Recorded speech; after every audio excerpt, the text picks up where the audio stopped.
A América Latina vive um período de grave instabilidade política. A crise econômica que se instalou na Venezuela, Equador e Chile gerou descontentamento da população.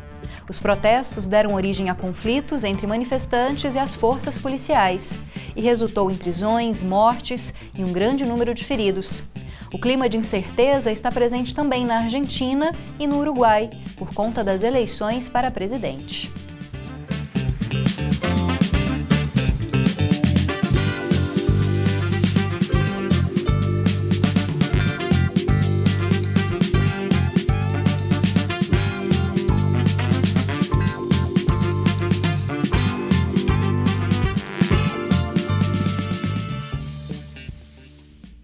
E sobre esses conflitos na América Latina que nós vamos discutir hoje aqui no Conexões. Para debater com a gente, nós convidamos ao estúdio o professor Carlos Hugo Santander e também o professor João Botelho, que são da Faculdade de Ciências Sociais da Universidade Federal de Goiás. Muito obrigada pela sua presença, professor Carlos. Muito obrigado pelo convite. Bom, queria cumprimentar também a audiência. Estamos aqui para poder debater, não, os diversos problemas que se apresentam, não, na América Latina. Muito obrigada também, professor João. Obrigado a você, Camila, é sempre um prazer. Bom, para começar, queria que vocês fizessem um apanhado mais geral, mais sintético, sobre esse momento em que vários países da América Latina têm sofrido com crises políticas, econômicas, sociais. Dá para fazer um paralelo entre esses movimentos, traçar um pouquinho as diferenças? Vou começar com o professor Carlos. Sim, então, há diferenças, não? Há uma heterogeneidade de conflitos que se manifestam na América Latina. Por exemplo, no Haiti, você vê que há uma permanente demanda por parte da população por promover uma luta contra a corrupção, né? No caso do Equador, do movimento indígena reivindicando de que o custo de vida não seja incrementado pela alça dos combustíveis, não? Na Bolívia, questões associadas a fraudes, ao suposto fraude, não, eleitoral de Evo Morales. No caso do Chile, há uma série de interpretações a respeito se é uma questão da desigualdade ou é uma questão do modelo neoliberal ou se é um problema das instituições, né? Então, há uma série de movimentos que, claro, dada a heterogeneidade, não, do continente, a gente pode mais ou menos identificar um padrão comum, no sentido de que há uma população que está disposta, né, ou está procurando mudança, melhorar sua qualidade de vida, não? Procurar espaços públicos, políticos, no qual possam se traduzir em políticas públicas efetivas, no sentido de que possam beneficiar, não, as demandas, não, dos cidadãos. Professor João. Os casos citados inicialmente, Venezuela, Equador e Chile, têm suas particularidades e muitas diferenças.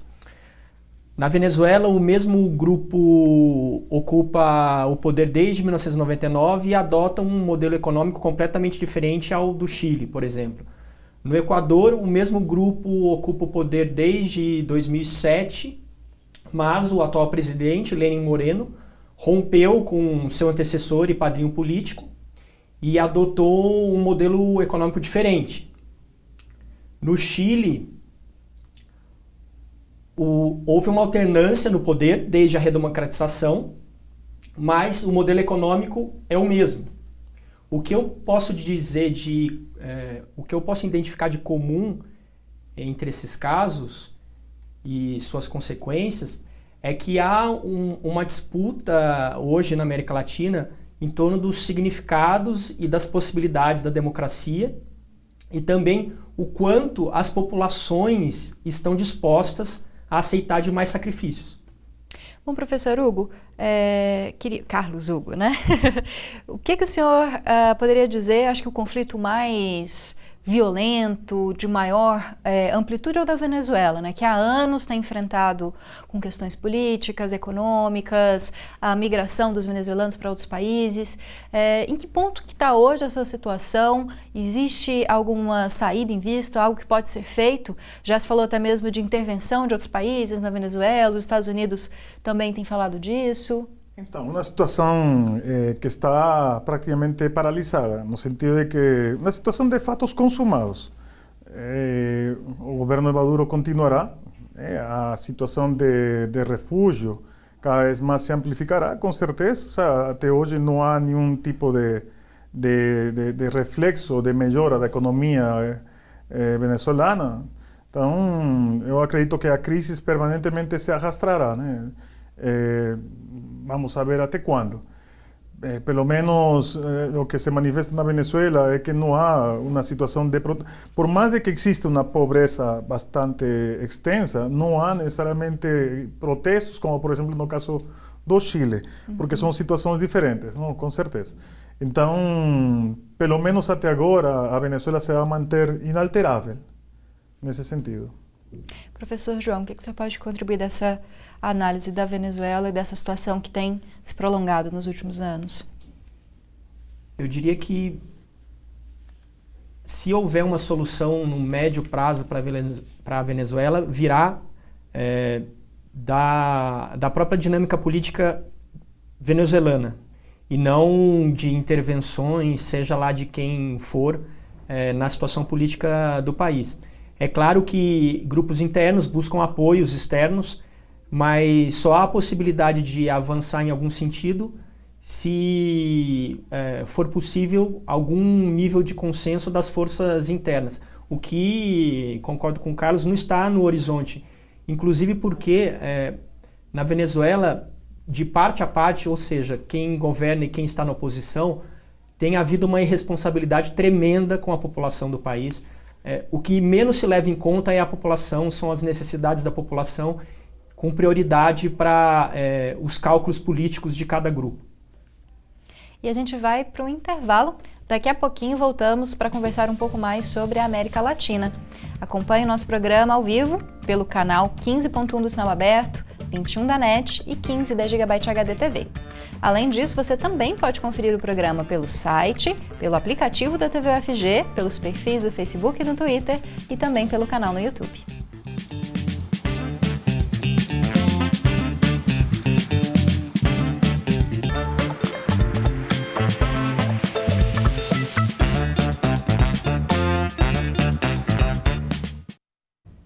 Estamos de volta falando sobre os fatos recentes, os conflitos recentes na América Latina.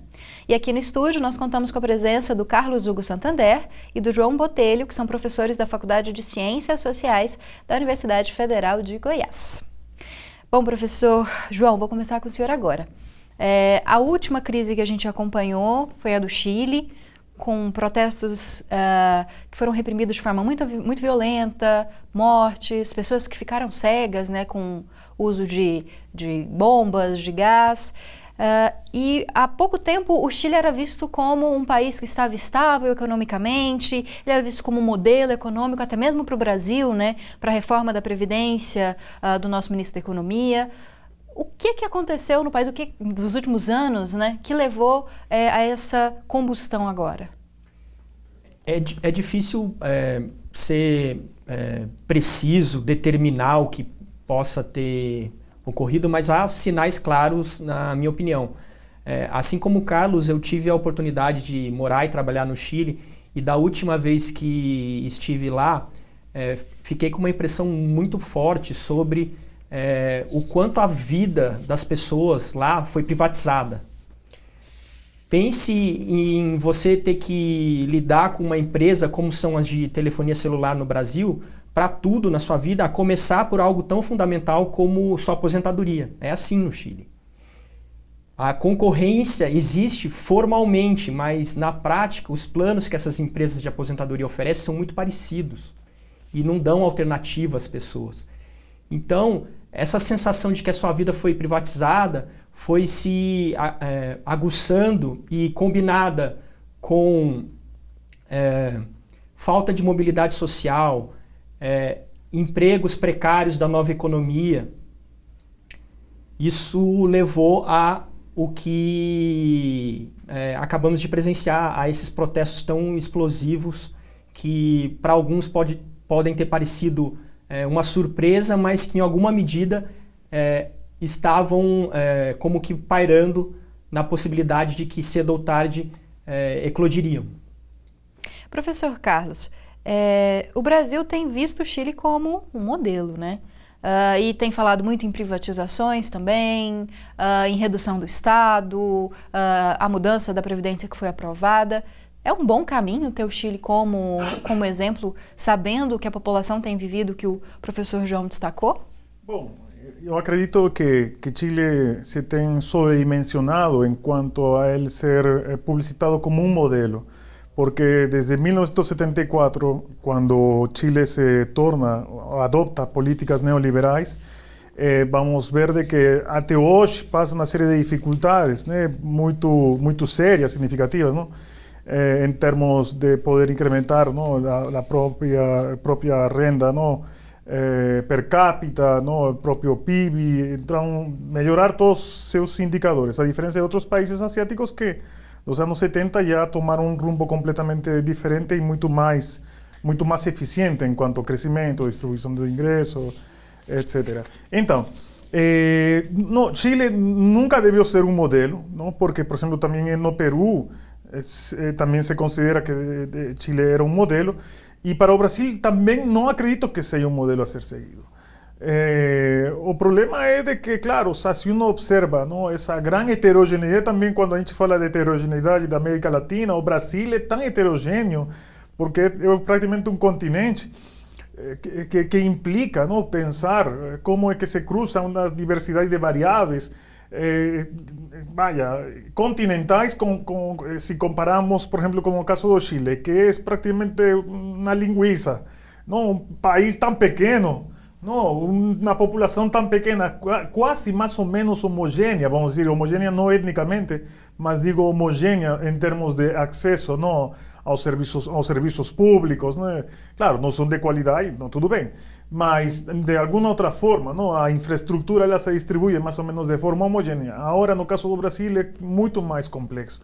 Então, o Chile nunca jamais se deveria ter colocado como um modelo, ainda que muitos insistam que seja um modelo. Como disse o professor João, o tema da privatização da Previdência é talvez dos sintomas, não, do fracasso, vamos dizer, por conta de que eu me lembro muito bem, nos anos 90, que se oferecia, né, este modelo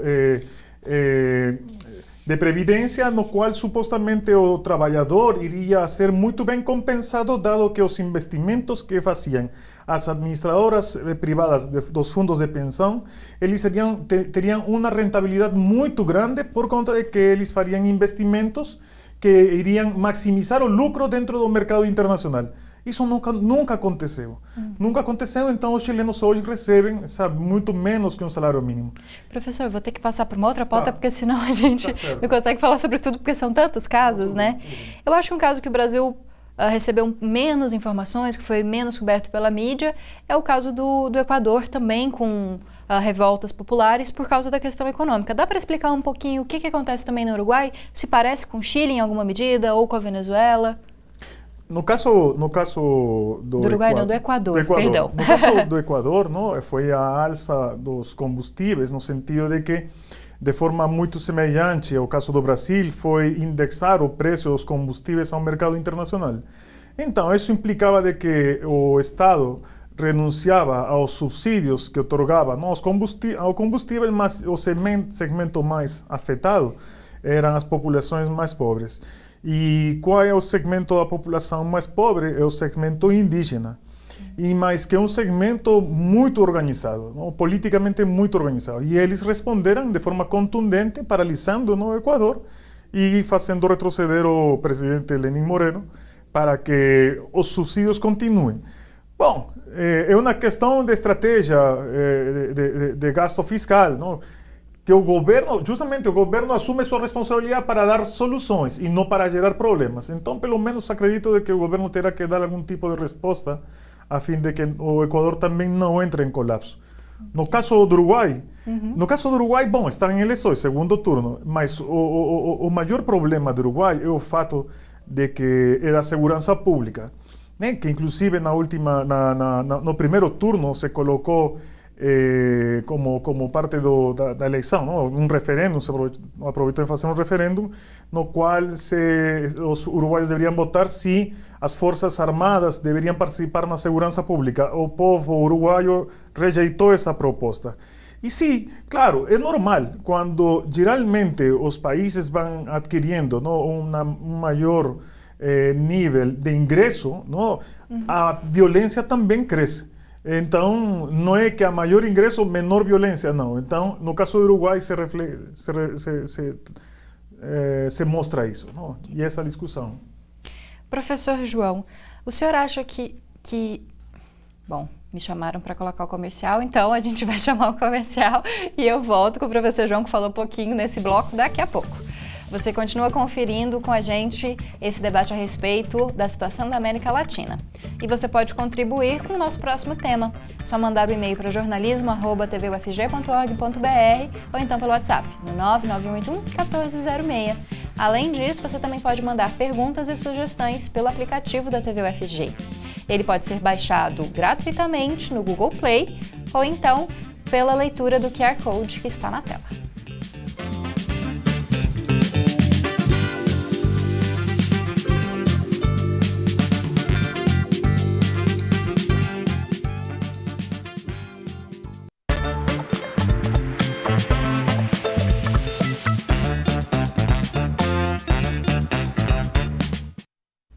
Conexões está de volta, hoje falando sobre os conflitos na América Latina.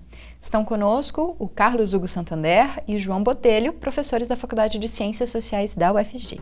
Como prometido no fim do bloco, professor João, o senhor acredita que é possível que esse tipo de mobilização que a gente viu no Chile, no Equador, chegue até o Brasil, já que a gente também tem uma crise econômica muito forte, um número muito grande de desempregados, essas reformas que parecem que estão tirando mais direitos dos trabalhadores, e também depois a declaração do Eduardo Bolsonaro, dizendo que se houvesse um tipo de recrudescimento da esquerda, poderia haver um novo AI-5, então há um medo do governo em relação a isso. Pode chegar até o Brasil esse tipo de mobilização? Sim, sempre é possível, mas precisamos considerar dois pontos. Um primeiro é a questão temporal. O governo atual no Brasil acabou de se iniciar, ainda está no primeiro ano. É comum a qualquer governo que haja um período de tolerância no início para esperar os resultados. Já percebemos que no caso do governo brasileiro isso tem acabado mais rapidamente, isso tem sido gasto mais rapidamente, essa tolerância inicial que qualquer governo tem da população. Mas ainda é o primeiro ano de governo, não era o caso nem no Chile nem no Equador. Outro ponto a ressaltar é que tanto no Chile quanto no Equador, o estopim das manifestações foi uma questão que afeta muito o dia a dia das pessoas. No Chile, preço da passagem de metrô, no Equador, preço do combustível. Então, sim, se pode dar o mesmo no Brasil, mas eu não acho que isso viria de questões mais gerais, como estímulo. Por exemplo, as últimas manifestações que tivemos com relação a cortes na educação. Então, precisará haver algo mais concreto que afete mais diretamente a vida das pessoas, como um estopim para que, a partir daí, outros problemas, outras inquietações apareçam. Como foi o caso de 2013, né? De junho de 2013, que começou com o aumento da passagem. Bom, professor Hugo, falando sobre... Estou chamando o senhor muito de Hugo. Falando agora sobre, né, acho que o último país que a gente consegue falar pelo nosso tempo. A Bolívia. Evo Morales está há mais de uma década no poder, foi reeleito agora, e um processo que está sendo contestado tanto pela oposição, pelo MESA, e até observadores da ONU estão no país para fazer essa avaliação, há uma suposta fraude eleitoral. Como é que o senhor entende isso, sendo que a Bolívia parece estar tendo um crescimento econômico? Como que está esse cenário boliviano hoje? Lamentavelmente, o Evo Morales tenta sua terceira reeleição e provoca, obviamente, dentro de uma situação de que poderia ser de aparente normalidade entre candidatos que disputam uma eleição, o que provoca suspeita. Então, o país entrou em uma situação que esperemos não se chegue a uma radicalização, ainda que a oposição já sabemos que está convocando os militares para deter, não, ou impedir que Evo Morales continue no poder. Então, realmente é lamentável. Vamos ver até onde vai chegar esta crise, mas pelo menos há ânimos cada vez mais crescentes por parte da população entre aqueles que apoiam a continuidade de Evo Morales e entre aqueles que realmente querem que Evo, mas não é só em Santa Cruz, não é já uma questão simplesmente localizada, sino distribuída, não, geograficamente em boa parte do país. É lamentável, porque Evo Morales veio fazendo uma gestão muito importante em quanto a reduzir a pobreza, a desigualdade, promover a inclusão, né, as políticas de reconhecimento no sentido mais amplo, e assim como o crescimento, não, da riqueza no país. Para chegar a uma situação destas, realmente é muito lamentável. Para finalizar, deixar o João falar mais um pouquinho nesse bloco, né, professor? Em relação a, por exemplo, o Evo, que se mantém há muitos anos no poder, no Brasil a gente tem uma figura da esquerda que é o Lula, que se mantém como um dos principais líderes, e ao mesmo tempo a gente vê em outros países um crescimento da direita, de movimentos conservadores, no Brasil também, claro, né, com a eleição de Jair Bolsonaro. Como que o senhor analisa essa questão das diferentes propostas de governo do meio mais conservador, da esquerda, nesse atual momento? A América Latina passa por um momento de incerteza. Tivemos ciclos mais bem delimitados na década de 1990, com a onda de reformas de orientação neoliberal por diferentes países da região. Depois vieram os governos de centro-esquerda e seus programas sociais. Também foi algo que se repetiu em diferentes países da região. No momento, passamos por um cenário de incerteza, no sentido de que ainda não é possível identificar para que lado a região vai. Isso está também em disputa. Então, há uma divisão de resultados eleitorais, ora favoráveis à centro-direita ou até à extrema-direita, ora favoráveis à centro-esquerda, e ainda não é possível saber bem para onde vai a região. Eu prefiro falar em um momento transitório, em um momento temporário, em que, como eu falava no início, o significado e as possibilidades da democracia estão em disputa, assim como há um teste de até onde vai a paciência da população. Tá certo. Muito obrigada pela presença, professor Carlos. Muito obrigado, Camila. Muito obrigada também, professor João. Obrigado a você, Camila, pelo convite novamente. Conexões de hoje chega ao fim, mas você pode acompanhar a gente pela nossa programação, pelas nossas redes sociais, pelo nosso site e pelo nosso aplicativo. Tem um monte de opção para que você fique ligado no conteúdo da TV UFG. Até a próxima!